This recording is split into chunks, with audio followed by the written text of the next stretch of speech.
Good morning, Jasiri fam. It's a brand new week, and as always, we're super pumped to be back with you. So much has happened since we said our goodbyes on Friday, from trending drama to global headlines, but nothing, absolutely nothing could have prepared us for the biggest news that hit us this weekend.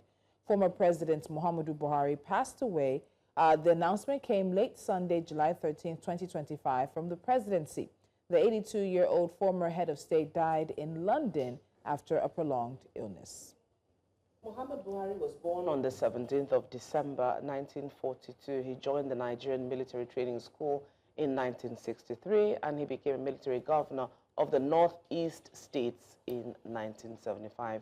Buhari became Nigeria's military ruler and head of state after a coup from 1983 to 1985.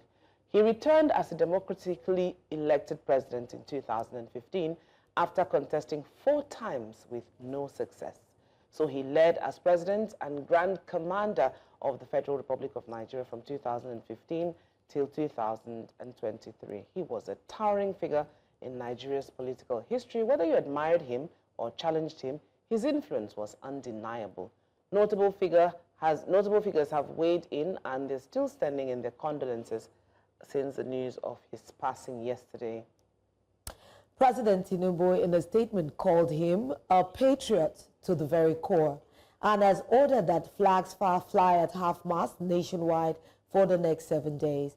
Former presidents Obasanjo and Jonathan, as well as IBB, has also sent in their tributes. Internationally, the UN Secretary-General, African Union Chairperson, and UK Prime Minister Rishi Sunak has also expressed their condolences. The late president will be buried in Daura, Katsina State, according to Islamic rites. Vice President Kashim Shettima is in London to accompany the body back to Nigeria. And now here is what former President Olusegun Obasanjo had to say about former President Muhammadu Buhari. About Muhammadu is that he tried his best. My prayer is that God will forgive him of his inadequacies and accept him into his kingdom.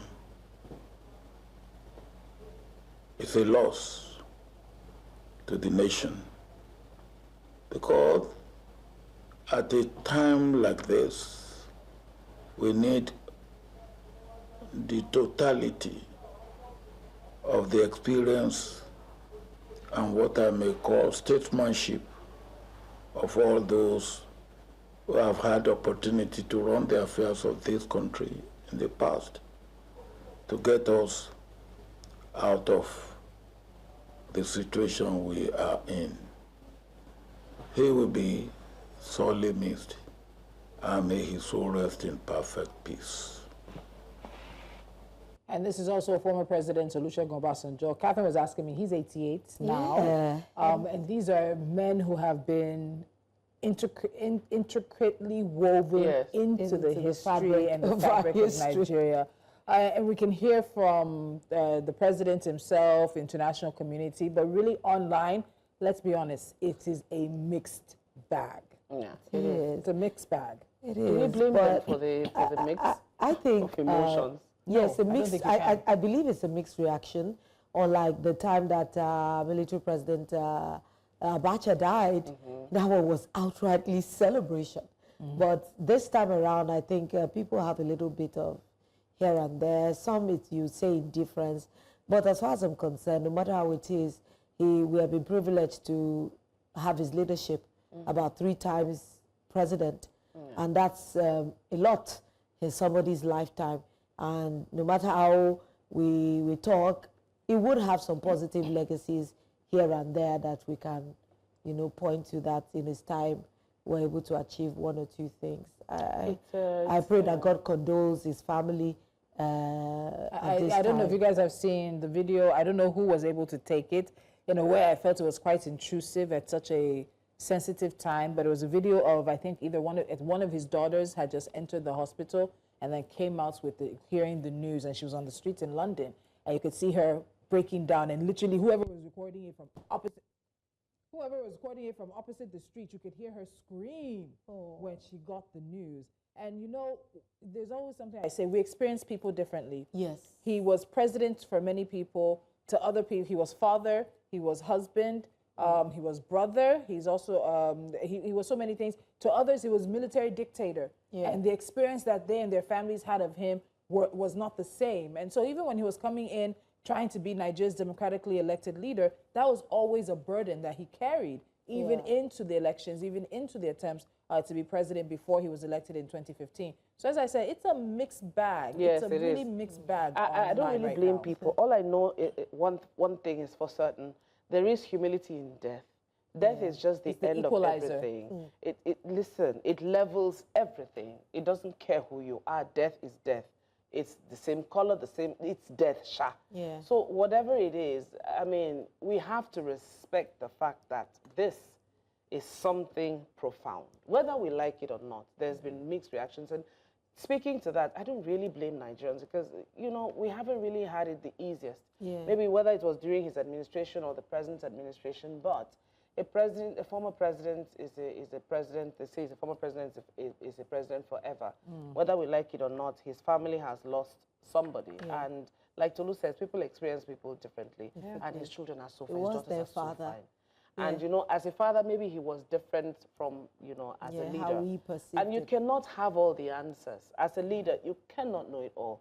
You cannot have all the answers. There's been some talk even that there's one power that blows or one powder that blows, one breeze that blows when you're in that, when you're sitting in that Asorok chair. So maybe there was, you know, I didn't expect to hear this actually. And I think it came at the toll, there's another major death that happened. The Awujale of... the Awujale of Ijebu land. And they said that they were actually quite close friends. Him and Buhari were quite close friends. In fact, I saw a picture of them shaking one another. They said, wow, they just shook themselves into eternity and went together. People like that would have probably had friends in very unusual places, you know? Like even when you dine and wine with the creme de la creme, you still have those people who are just ordinary, normal, who also knew how to... You know, when I look at it, truly, I always reflect on the fact that someone like Hitler has, you know... He might have had a friend who was a carpenter. Yes, he might just have ordinary people. Just look at him, you know, just conversing normally. But he was an impressive figure. I mean, if you saw him face to face, he was tall. He was probably because of his military training. He had this air of courage about him. And I heard he was very good looking, even when he was much younger. Oh, his daughters are so fine. The thing I'll say is, people should allow Nigerians to express themselves with his death in the way that they want. I've seen some extremes already, I won't lie. No, and personally, as a person, that's not how I would, depending on whatever my feelings are about the former presidents. But you cannot corral people and say that they cannot express themselves. It was under his tenure that we had NSARS, was it not? It was under his tenure. There are a lot of people who are still reeling from that. It was under his tenure, towards the end of his tenure, that the whole cashless and cash issue became a thing. But then there are some who also, because we've had a number of analysts speak on News Central who've acknowledged that he did fight insecurity. And I remember that being one of the things that he brought, that was used for his campaign, because it was during Jonathan's time that it was that the girls of Chibok were kidnapped. And so insecurity was sold as a very, very big issue on the ballot. And then everybody was like making the comment, oh, you know, he's a former military man. This is a really mixed bag. And what I would just say is allow Nigerians to express. Some will grieve, some will mourn, some will take this opportunity to dig in the knife. It is what it is. We cannot control. And all that, don't speak ill of the dead. You don't know what ill the dead did to certain people before they died. So we're going to have to... I remember it was one of the presidents, I would not lie, because when he was campaigning, his pivot was change. Yes, that it was going to bring about change and fight corruption. It was a different narrative. It was a different narrative for what everybody. And I wouldn't lie, I knew how many hours I stood in the sun, you know, to vote. I really did put my thumbprint, even though the experience thereafter was, you know, like a mixed bag of knots. But as Tolu has said, no matter how we look at his legacy as a whole, nobody can be completely bad. No, there must be, you know, because rays even of during the sunshine military era, here he and was there. ousted. Yeah. So there's just, You know, I very wish that he pivotal could have figure. written a book, or there would have been something or had an like to interview that document- said yeah, to sort of like his document- side of things. Exactly. Yeah. his And in side a of way, I things, feel so like we our could- leaders, be them democratically elected or military leaders, they owe us that. Yeah. They owe Nigerians. We may never Nigerians agree through with the their explanation eyes. because we saw what happened with the IBB book launch and Yeah. the emotions that came on. We may never agree. We may never believe what they say, but to certain say it. points of it, say your side, say your part of it. Yeah. And even as it is historical, let people come out and say, no, I was there, this is not what happened. Because at a point in time, we need to start not necessarily questioning our history, but interrogating it to a point where we're able to say, this is the facts of it. This is the side of it we didn't see on this side. This is the side we didn't see on this side. We don't interrogate our history enough, and we don't interrogate the people who are central figures who are still alive in Nigeria's And history. I actually agree, and I believe that we do not even document our history enough. Because when we're looking at, you know, the emancipation of the slaves, it is the accounts of different people that help us to make, you know, a wholesome picture of what happened or transpired at that time. But I find out that even in this, our own Nigeria, there's so many gaps in our history that nobody is feeling. And everybody will just give us a different, it's just like how people saw Biafra. Yeah. People saw it from different angles. Yeah, we need to properly document our history going forward. Because all sometimes sides. that's, yes, from all sides, because that is what reminds us of who we are as a people. And what we've been yes, through. what we've been through, the challenges we've overcome, or you know, the things. When I see these young people bastardize our history and say things like, oh, Yahweh is justifiable because It's our reparations. ancestors suffered. I'm like, were you on the plantation with them? Did your back break in the sun? Yeah. Because some of them do not really understand. Look at how our bronze figures were taken away and now we had to be returned back to us. I think that so they is put our themselves history. in We a position need it. to tell us what our history is Yes. without us having first-hand info, first-hand right to narrate our history the way we experience our history.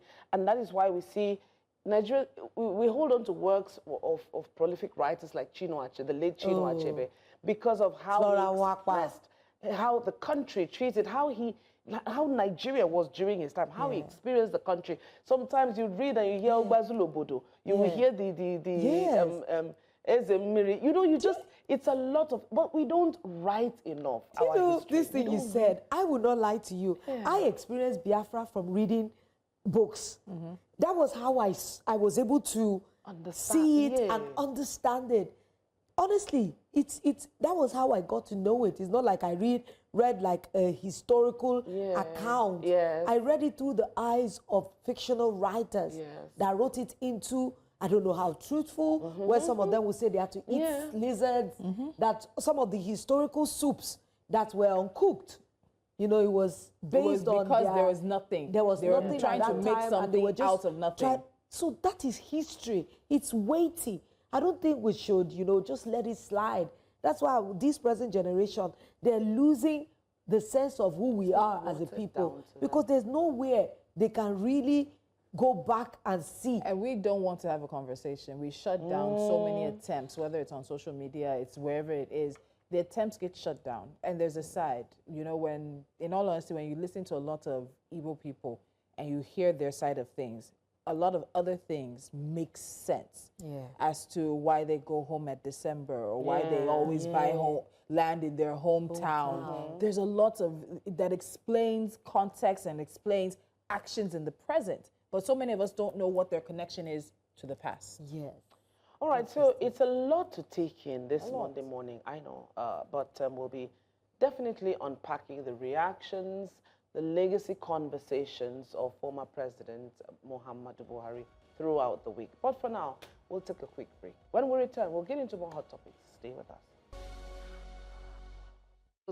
Yes, welcome back to the show. And of course, you're still watching Jasiri only on News Central Television.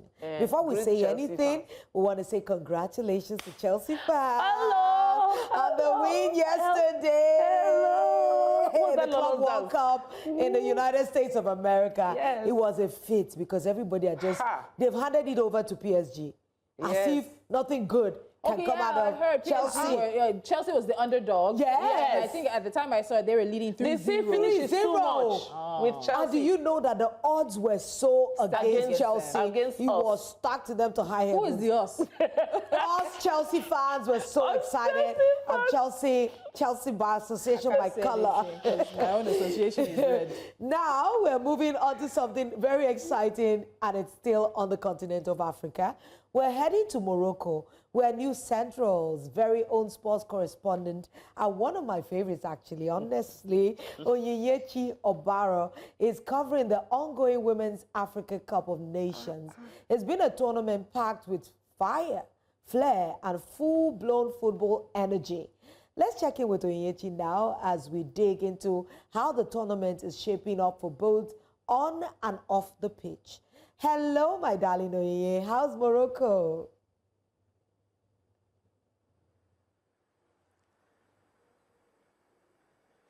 Hello, Lola. Morocco is good. Good in the sense that it's a beautiful place, not noisy. It's a cozy one because we've had a little bit of wind, and I'm liking it. We had this midnight sun where we have longer days. At 8 p.m., the lights are still on, the sun is still up, so I'm enjoying that time change. So Morocco has been beautiful to me, but when it comes to food, Lolo, Morocco has not been so good to me when it comes to food because I'm looking for swallow, I'm looking for Nigerian meals. They're a bit expensive here, but I think I've been able to make do with what I have. So if you can just ship in food here, it'll be fine. All right. You crack us up. How have the Moroccans been enjoying the Women's Africa Cup of Nations so far? And are Moroccan women showing up to support their African sisters?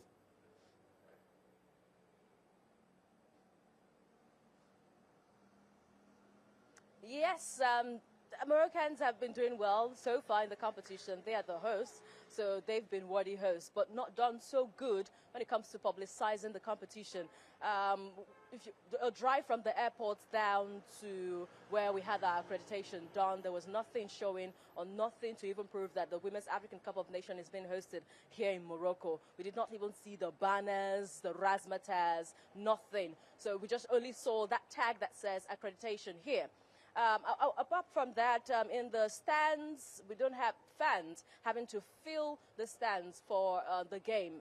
Maybe I'm thinking it's because Nigeria is playing another country, but that of Morocco, the fans are always turning up when Morocco have to play, the home side have to play. In a conversation with the taxi driver that we had coming up from the airport, he says, when I asked him if a competition, if he's going to be attending any of the matches, he says, do women play football? That's what he asked me. Women don't play football, that women should be in their houses. So having that kind of mentality, you know that there's a lot to struggle with. There's a lot we are fighting against here. That's why we're not getting that publicity. That's why we're not getting that support from fans around here to come watch matches, to come watch women matches. We have been fighting this for long, but I'm hoping that the Confederation of African Football has learned from here because Morocco will still host the Women's African Cup of Nations. And it's so interesting you talk about that because I know that recently a documentary came out that I think Aisha Osola was one of the people who was spoken to in terms of the reception for women's football, the money put behind it and all of that. And it's interesting to see that even though they're hosting, it doesn't seem to be something that has trickled down. And I've seen some female footballers play and they can take on some of the guys. I know somebody's going to be shaking their head at me, but yes, they can. And so I want us to quickly stick on this because the Super Falcons are actually much more decorated. Oh, yeah? They're much more decorated than the Super Eagles. Yeah, let's be honest. But I don't think even here in Nigeria we treat them well. So let's talk about let's talk about our star girls, the Super Falcons. They've made it through to the knockout phase. From your perspective, how would you rate their performance so far? Do they have the chance to take home another WAFCON?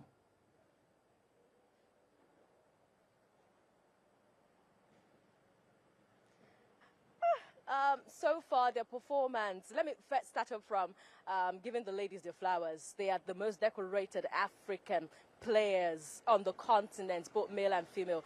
They are the most celebrated, and they have more medals than even any other African nation. So I'm giving them their flowers. Congratulations to them. But they're not treated, at par with their achievements. The treatment they're getting is not at par. At the moment, the girls are still trying to find their feet to scoring more goals in this competition. For you to be able to win a competition, yes, defense will win you competition, attack will win you the matches, but you have to score goals. And for the fact that they have made it to the quarterfinal, Tolu, they have an opponent that they are goal poachers, they are goal scorers. They fire at every cylinder, every opportunity they get. They have the reigning African Women's Player of the Year, Barbara Banda, because they're playing Zambia. They have Rachel Kudananji. She takes on tackles in competition. You did see her in the World Cup, the Women's World Cup in Australia and New Zealand. She was the top tackler in that competition, and the Super Falcons will have to face off with them. So if they have to win this competition, if they have to tell us that Mission X is feasible, they must score more goals in this competition. So at the moment, they are not happy. Yesterday after the match, we did not get them around the mixed zone because they were not in the mood. They were not satisfied. They were a little bit disappointed with their performance against Algeria, because this is the same Algeria they faced off with in a two-leg international friendly where they pipped them 6-2, 4-2. So they're not happy at all. And I'm hoping that the feeling can transcend into anger, and then they have to, when they face Zambia, we'll see them score more goals, Tolu. Honestly, I am rooting for them myself. I know it can be very tough when you need to, stand out and show yourself. I want to look, generally, who would you say is standing out for you amongst the squad? Who would you say has been Nigeria's best player in this tournament? Since they're not reeling in the goals, who has been, fingered as maybe the lady of the match?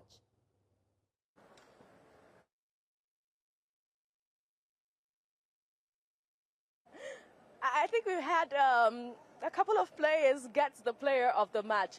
In that game against Botswana, we did see Rashidat Ajibade get the player of the match. In the game against Tunisia, it was Esther Okoronkwo, but I must tell you that the goal poacher, the one who always come in as a substitute, that will always deliver with the goals, has been my best player. And the person of Black Diamond, they call her Black Diamond here, but she's Chinwendu Ihezuo. She will always come in as a substitute and then deliver with the goal. And that's what every fan favorites, the one who scored the goals, they're always fan favorites in competition. And that she has been a standout for me in this competition, not forgetting that we have Esther Okoronkwo, who has been the one who has been assisting. Whenever she comes into play, we see a different dynamics in the team. We see the team changing the intensity of play. So anyone who can come in and make that change is a standout player for me. So I would say Chinwendu Ihezuo, Esther Okoronkwo, they are the stand-up players so far in this group stage of the competition, Lolo. All right, so let's look at Thursday's quarterfinal. It's looking very spicy as we're up against Zambia. And I love the fact that we have so many African countries and the game has changed with them. We've seen investments to some level in women's football, and we're starting to see that translate on the pitch. So last time, Zambia beat us. They've also been very solid this year. You've talked about the struggles that our team seems to have in finding the back of the net. What do you think Nigeria can do to pull through, and can they give us this win that is a very pivotal win? This is now the knockout stage, am I correct? Yes, it's the knockout stage, and this is where you don't make mistakes, because if you snooze, you will lose. You have just one opportunity. What's your prediction for the match of the Super Falcons against Zambia's ladies? Tolu, you want to put me on the spot with that question. But both teams are resilient teams. They are teams that are favorites to win this title. For the Super Falcons of Nigeria, I would put experience on their part for the fact that they are the most decorated team in this competition. They have more WAFCON titles than any other team in this competition. The only team that have been able to win a WAFCON title was Equatorial Guinea and South Africa, who are the defending champions at the moment. So if you talk about experience, if you talk about the crop of players that the Super Falcons have, they have a very huge advantage to get this one ahead of Zambia. But we must not underrate Zambia. Zambians, they've got experience also. They've got players that can deliver at any time, on any day. And the coach, a woman, Nora Huttle, she also would want to make a statement because she led the Ghanaian team to be employed as the coach of the Zambian team. So she has a statement to be made in this competition. She also wants to tell people that something can come out of a woman in this competition. So it's a battle between a man and a woman, coach Justin Madugu and Nora Hoptel, who is the coach of the Zambians, and a battle between experience for the Super Falcons, who have got crop players who have been to this competition before, and also their WAFCON titles, and the Zambians, who have got players that can poach, players that can score the goals at any time. Here, I'll stand in the fence. Please allow me. Let me stand on the fence here. I do not know as it's looking, because this is a side that can score goals and a side that's struggling to score goals, but they have a great defense. So I'm going to stand on the fence right now, and I do not know where the pendulum will swing, Tolu. Smart one. Yeah, that's really smart. Sitting on the fence in this one, that's really smart. All right, so let's expand this. Beyond the pitch, I want to ask, how much support have the girls received from the Nigerian community there in Morocco, the Nigerian Football Federation, the NFF, and our embassy, Gongo?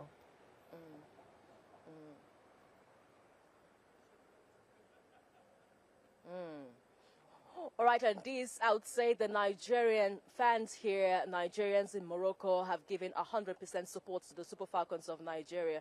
You know, the whole issue around getting visa to Morocco did affect the Supporters Club of Nigeria, so they were not at this competition because Confederation of African Football had to prioritize journalists making it to this competition, and it was very, very hard for journalists to get their confirmation for visa on arrival or get a stamp on their passports there in Abuja. We also faced up with the same challenge, but we're able to make our way with that confirmation of visa on arrival, and that's why we are here covering the competition. So the Supporters Club did not make it here. Nigerian fans here, Nigerians in Morocco, they had to step up the plates. They are here chanting, they are here feeling a particular side of the stand for the Super Falcons of Nigeria, cheering them. The game against Botswana, I would say the Nigerian fans won it for the Super Falcons of Nigeria, because that game came at the tail end of the encounter. Almost 90-something minutes, just extra minutes before Inhezwo could put the ball to the back of the net. Just a loose ball there. So the Nigerian fans, they kept singing, they kept cheering them, they kept calling them nicknames. In fact, I was able to get a couple of nicknames for the players in this competition. I've got Super Falcons Kante, who is Deborah Abiodun. I've got Black Diamond, who is Chinwedu Inhezwo. I've heard a lot of names. Agbabola for Sato Shwala, all to the courtesy of the Nigerian fans. Now, in the game yesterday against Algeria, you know there's a severe tie between Morocco and Algeria. So whatever is playing Algeria, just know that you have the Moroccan fans with you. Now, yesterday it was all about Nigeria plus Morocco against Algeria, because the Moroccan fans, they tilted towards the Nigerian fans. They sat with them, they cheered with them, they supported the Super Falcons of Nigeria. So I would say the fans have been doing a great job in Morocco. Especially Nigerian fans doing a great job, coming all out, having to drive 2 hours away from where the Nigerian community is at Utfa de Farasalam. Now, that's a 2-hour drive to the airport, Larubi Zuli. Now, you can see the sacrifice the Nigerian fans are taking to make sure they support their own. I was able to sample opinions also in the Nigerian community before the game, and they said they're coming. Ticket or no ticket, that they're coming, that even if they have to pay at the stadium, they will do so just to support the Super Falcons of Nigeria. On the side of the Nigerian Football Federation, we are still awaiting the boost. Money can be a motivation in a way, an incentive for the girls. Now, of course, we had the press conference regarding this game against Nigeria and Algeria, and there's a question asked Jennifer Echegini, who represented the players, that how is it about your bonus? We did hear that the Nigerian Football Federation president, Ibrahim Guzo, did promise that you would get your bonus. But she says we're not thinking about that. She downplayed the whole situation and said we're not thinking about that, that we have our focus on the game. We know that the money will come. But it's worrisome to know that these girls are playing this match and are not given their incentive. They're not given what is due them. It's really worrisome. Though they are putting that behind them, but I'm hoping that what happened in 2022, where the girls had to stage a protest, what happened also at the World Cup, where we heard that they were about to, boycott the game against Canada. We're hoping that it will not happen here. We are begging the Nigerian Football Federation, please do not let them get to that point where they have to protest to get what is due them. That's what we are begging the Nigerian Football Federation. So on both sides, the fans doing so very well. Nigerian Football Federation, we are hoping that they can step up the plates. Kate. Yeah, thank you so much. I could feel the spirit of Nigerians. You know, we are such a resilient people, and Nigerians do support their people, their own. Thank you very much for all the beautiful commentary you're giving to us. But generally, before we let you go, how would you rate the organization of the tournament so far compared to the previous editions that you've seen?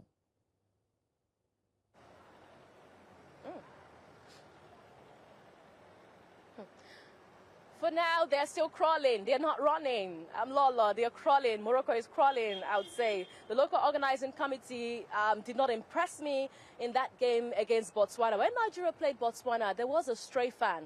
Now, that fan left the fan stand when the Super Falcons of Nigeria scored that goal, Chinwedu Ihezuo, at that tail minute of the encounter.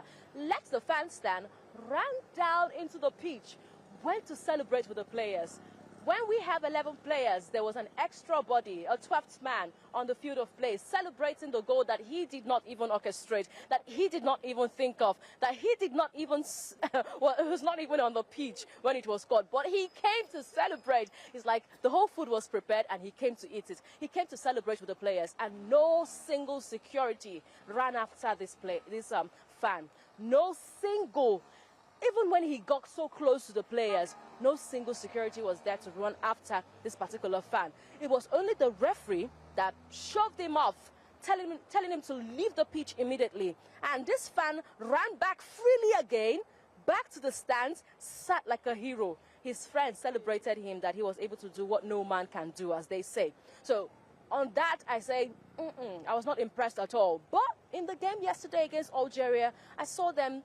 They beefed up security. Yes, we saw more security men sitting at the stands, and also in the main bowl. We saw them taking their position in the main bowl. So that means something did change. Somebody was called out, of course, after that stray fan went into the pitch. Now, it means that they're trying to, make amends for where they're coming short, and that's a good thing. So I'll be waiting, still evaluating them. We're going to the quarterfinal to see, because that's where the girls have been separated from the women. We're going to the quarterfinal to see more, to see if they can do better. But I would say that they were able to, make changes, especially the security situation. And we had some security men stay back to make sure that every single person leaves the stadium. Before now, we don't see any security, personnel standing in front of the stadium gates, because we have a midnight sun here. 8 p.m. is still a bit bright. That's why these games are being played at 8 p.m. But we finish these games around 10, 11, and it's very risky to, parade the streets of Casablanca at that time. Before now, we don't see security men, manning the gates to make sure that everybody gets home safely. But in that game yesterday, there was a change. They stepped up. We saw them standing at the gates. We saw a lot of them standing at the gate to make sure that everyone gets to their place safe. Thank you so much. It's really good to see your passion for this, and it's a delight as well chatting with you. We have our fingers, toes, and everything crossed for the Nigerian Super Falcons as they face Zambia on Thursday. So I'm sure we'll probably be touching base with you likely on Friday morning. So we'll be following closely and also cheering hard for the Falcons come Thursday. Well done. We'll see you again soon, all right?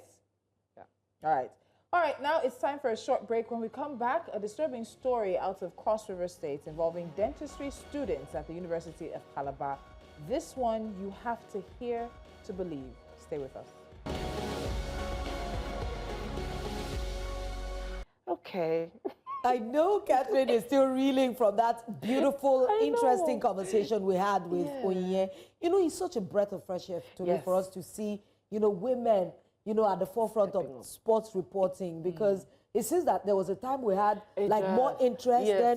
It fizzled out, but now we're beginning to see new crop of women like Onyinye pushing, the sports boundaries. I enjoy it, and I'm so happy. But three things raise not red flags, but raise concern for me. One, in the country or the city that's hosting a lot of the tournaments, you're still having people say, "Are women playing? Do women play football?" And it's a struggle, and it's not just an African struggle; it's a struggle internationally. The conversation around equal pay for equal play, and that had to do with the Women's World Cup a few years ago. I think there was an American football player. They call it soccer, but American female football player. I'm seeing her name starts with an R. Her surname starts with an R, and she was one of the flag bearers of all of that. The second thing was this issue of visas and visa on arrival. If you're hosting a major tournament like this, you need to find a way to make it easy for those who need to be there to be there. If you're a journalist and this is your beat and you're covering it, get all the documentation. It just felt like, was it unnecessarily difficult? Well, only Oye can tell us that when she comes back. Because if you're doing a tournament, you want the publicity. You want journalists to cover it. And having the fact that the supporters club couldn't come at all. So it's only, they're based on the Nigerian community in Morocco the Nigerian community in Morocco, as well as, you know, when your team loses and you have tickets, you now divert your love to another team. It shouldn't be like that. But also, did we apply on time? So there's so many things around, and it's not the first time we've heard of these issues around tournaments on the continent. And the last thing was about the NFF and also supporting. I remember many years ago, from the time I've covered Nigerian news, we were promised the girls so many things that we don't think, and the things we promised them are like peanuts to what the men are promised. Men are promised their millions. Sometimes they're promised money in cash, in dollars rather. They're promised land. I remember one of the issues they had, I believe it was the Super Eagles, the Super Falcons had to do, I think, with money that they were supposed to give for a tournament they won. All this thing we do, and we play lip service to it. Even though I know the Super Eagles themselves sometimes do struggle to get what they were promised. But with the women, it's just like, it's a sight. And as she said, they're the most decorated team, male or female. And you'll be shocked that it's not everybody that knows this. Just when they come home, they need to come home to a hero's welcome. Hero's welcome. But I think also it's probably maybe Morocco didn't really put premium value on this tournament because coming from the airport, you should see some razzmatazz, you should see some billboards, you should see some like this is happening in Morocco. Morocco is the place to be. Women African Cup of Nations. That didn't happen, it should be and now our players are struggling with remuneration, promises not kept, and all of that.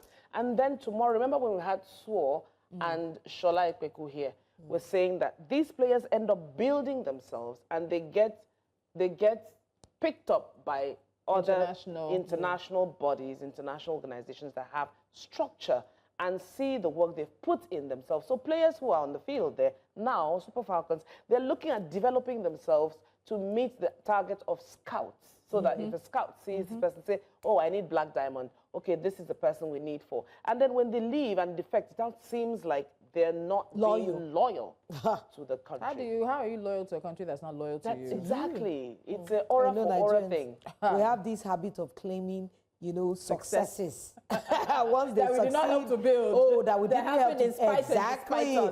They'll now be saying that's our daughter. Daughter of the soil. Yeah, that's why success has many fathers. NFF they have the responsibility, they have the money, they have the backing. Yes, they should just do better for this girl. This also means corporates too. We call on the corporates. Corporates should not ignore the Super Falcons at, I don't know. Let's associate ourselves with success, but let's move on. This story. Yeah, let's move on. We're on the final lap of the show. The stories are unending, believe me. But this story is one that has left many Nigerians, especially students and parents, completely heartbroken. It's the kind of story that forces you to ask, how did we even get here? So a story sparking outrage in the students' community in Calabar. This is one that's been nearly a decade in the making. UNICAL accreditation crisis at the University of Calabar is leaving over 300 dental students in limbo, raising widespread outrage and pleas for mercy. As the university's leadership grapples with the fallout, students are demanding urgent intervention to salvage their academic careers and future prospects. The fate of these students now hangs precariously in the balance. In a packed hall at the university on the 10th of July, a mother's desperation spilled into tears as she pleaded with the school to absorb her daughter into medicine. Her daughter, like hundreds of others, had been affected by the university's loss of accreditation for dentistry.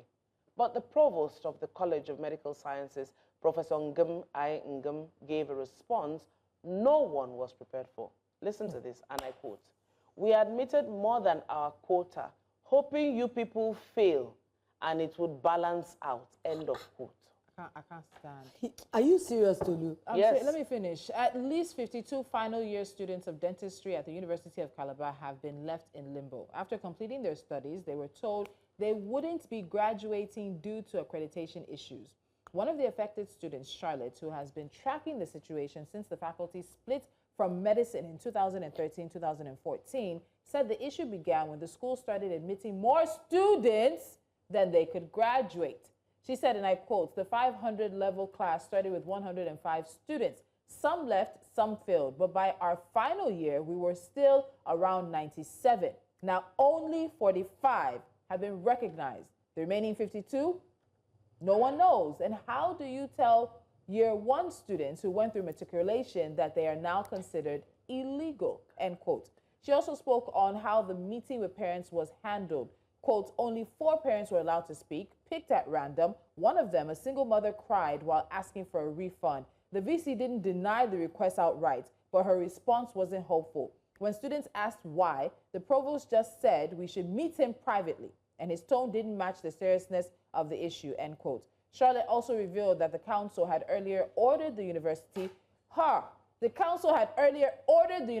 to stop admitting students for at least 5 years. They complied for only 2 and then quietly resumed. That's why there's still a year 1 class. And now they've been told to write JAM again. She says, quote, let UNICAL just absorb the junior students into medicine. That's the only fair compensation. We learn the same things up until our 5th year. These students are willing to continue in medicine instead of being scattered to other schools, not knowing where they'll start from or if they'll even be accepted, end quote. At the heart of it all is this: young people who've done nothing wrong, now stuck in limbo. Their only ask, let us finish what we started. There's another quote that apparently is attributed to the provost, and he said, some of you should go and learn trade. I don't understand. All right, Where is our... First of all, is it greed? Tolu, where is the Minister of They've called on the Minister of Education. They've called on the National Universities Commission because, again, UNICAL is a federal institution. Yes. So there's oversight. I don't even understand what happened to the accreditation. So why are they admitting why you don't have accreditation for a course? No, these are things that they need to call them out for. Because how do we justify this? How about if these students have no parent that is... See the single mother and you're asking for a refund. So then you're not even giving an answer. They should take them to court. Why so should I have to take you to court for being fraudulent? You should immediately, once this thing has happened, start making it right. Even the medicine they want them to absorb to, how many students can they take in medicine? The school cannot say in all honesty and totality that they did not know. Exactly. They knew. Because College of Medicine and Surgery is one college in the number of other courses that the universities provide services for. So you cannot say that one college of one school can take over every... No, you can't say that. The school cannot say in all honesty that they weren't aware of this. As usual, there's always backdoor things. Stop doing this. 2 years you stop. But when it seems like everything has become normal, you quietly resume. And then the provost, you open your mouth and you say things with such insensitivity. You think some of them would fail and it will balance out. And you say, I thought... So the hope was they would fail and then they wouldn't be able to ask for money back, obviously. Yes. Or they would fail so much that this would not be an issue. So your gameplay was to bring in more kids than you could take in. Take their money? Them to fail. At this point, we don't even know if the ones who they're saying failed actually even failed. If it was not even a setup to ensure that they failed so that the numbers would reach whatever number they needed to reach by the time they were in Minister of Education, we are calling you on this particular matter. This should not be allowed to slide because this is a federal university. How can a school do this? No. Is there no law in this land? How do we protect children, parents?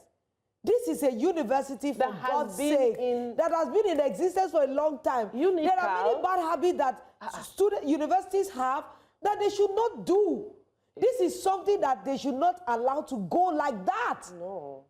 I'm really hoping that we're going to hear from him, because the Minister of Education, because this is not something that we should just let slide. This is fraudulent behavior in the university. And you know, last time we had an issue and we had a conversation about university, what did I say? These are the people that they tell us that they want to be using for elections. Yes. Oh. So this is fraudulent behavior at the highest academic level. These are the people who are supposed to be the ones that we go to for advice on things. They set the academic tone for the country. They set the academic tone for our students. Yeah. A student is sitting back somewhere and thinking, okay, so this is how you people behave. So when a student gets to their own level, what do you expect them to do when you already see this example in front of you? Okay, guys, let's take reactions first. Because time is fast. I'm the kind of parent who honestly, you take them to court. The most annoying part is the go and learn trade. Learn which trade? Did they pay you school fees, dues, levies, etc. for all those years in order to be told that SMH, surviving dentistry in UNICAL? We're going to talk to some students. There's no way. These were the exact words of the provost of Medical College UNICAL. Go learn a trade. What if after getting BDS, your license was seized? Will your life not continue? Is dentistry the end of your life? Telling students to give up their dreams to accommodate their failed system. Doesn't even make any sense. Sir, this is so sad. People had to hold me from doing something stupid to myself yesterday after the provost and VC told us to find our way to other schools. I was admitted in this school since 2019. I have paid all my charges, got distinction in biochemistry in my first MB. What are you telling them? I can't believe this is my life. After spending 4 years already in this school and have written my parts 1 MB, dentistry and dental surgery as a department has failed me. UNICAL has failed me. This country has failed me.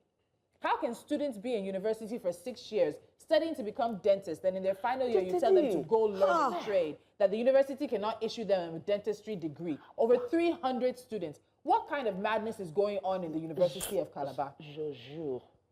Totally unacceptable. What happens to the students, the fees paid, the time invested and wasted, hopes now dashed? The VC must sort this out immediately. But let's not forget that part of this story says that the council had told the school to stop admitting. That means the council does not have power. Who are the ones Why is it so messy? The council doesn't have power over them. So who are the people that admitted this excess students? They should do and you're that. not allowed 4 years to pass. 6 years. Did you hear 6 years on some.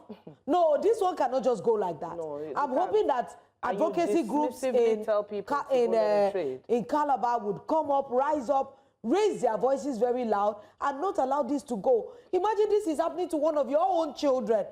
I'm For telling you, 6 if this years? is happening in UNICAL, guys, it's happening in other universities. There's an accreditation issue in terms of how many students you can admit into specific colleges, into specific departments, and what they need to graduate. It is a breeding ground of corruption, fraudulent behavior, and a lack of empathy from leaders. Do you know how many of these children who are students in University of Calabar would have had the chance to jackpot and continue education abroad? But they would have thought that, no, let me stay in the country as a proud Nigerian and grow the country and finish up here. Now, after 4 years, 6 years, they wanted to start from year one. We need dentists in this country. We do. We say need find your way to other universities. It's a dismissive tone. Find your way to other universities. So how do they find their way? Are they going to write jam again and start from year one? We thought some of you would fail.